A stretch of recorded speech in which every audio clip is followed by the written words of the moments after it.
Bonjour, ça va? J'imagine que plusieurs d'entre vous ont vu leur secteur d'activité subir une augmentation de la cadence de production pour être capable de répondre à la demande suite à cet événement extraordinaire qui est le COVID-19. Dernièrement, je suis allé tester mon eau de piscine et puis j'ai demandé à un des vendeurs sur le plancher, je dis écoutez, la saison de la baignade s'annonce cette année et celui-ci m'a répondu avec le plus beau des sourires, Monsieur Dubé, ça s'annonce une saison extraordinaire. Je lui dis ah oui, pourquoi? Il dit écoutez, les gens peuvent plus ou moins voyager, ne peuvent pas aller au restaurant, il n'y a pas d'événements culturels, donc la plupart de nos clients voudront profiter de leur demeure, alors il n'y a rien de mieux qu'une piscine et un spa. J'étais content pour lui. Il dit de toute façon, on a dû se réorganiser très rapidement pour être en mesure de répondre à cette demande accrue.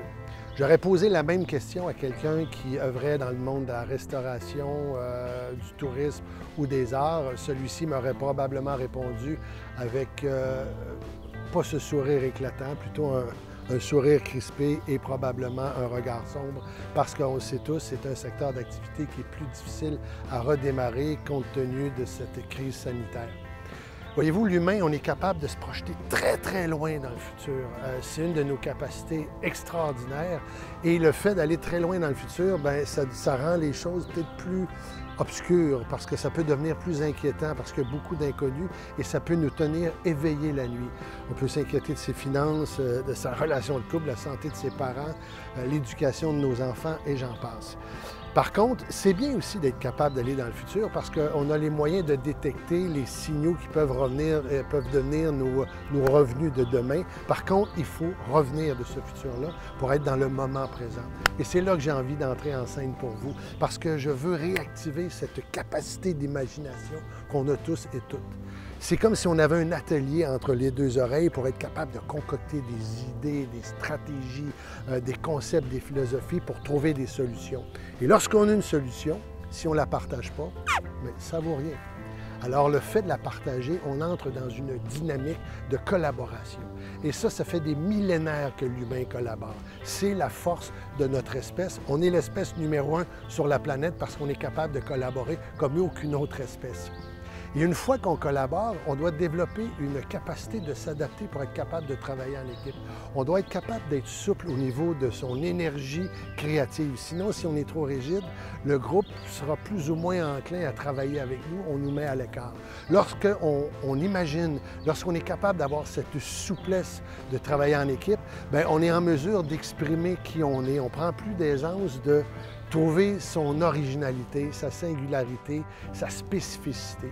Et c'est ça qui est extraordinaire parce qu'on peut exprimer sa voix pour tracer sa voix. La prochaine fois que vous allez vous retrouver devant la glace, devant le miroir, prenez un certain temps pour observer l'humain qui est devant vous parce que c'est quand même votre meilleur ami. C'est quand même la personne à qui vous devez avoir le plus confiance au monde. Et cette personne-là est en train d'écrire la plus belle des histoires, la vôtre. Et cette histoire-là doit s'imbriquer dans l'immense film planétaire. Et là, je viens de dire d'imbriquer, imbrication. Pour être capable de créer, pour être capable d'innover, il faut observer, il faut être curieux, il faut se poser des questions, il faut douter, il faut aller de l'avant, il faut être dans un mouvement. Il faut être capable de relier des points. Et lorsqu'on relie des points, bien, on est capable d'avoir peut-être de proposer la nouveauté.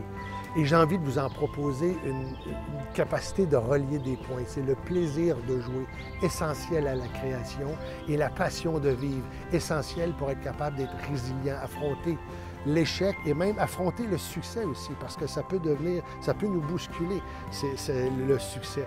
Donc, ce que j'ai envie de vous proposer, c'est de combiner le plaisir de jouer et la passion de vivre pour jouer à vivre. Qu'est-ce que ça fait vibrer à l'intérieur de vous, jouer à vivre pour le reste de votre vie? Très bonne journée, au plaisir, au revoir.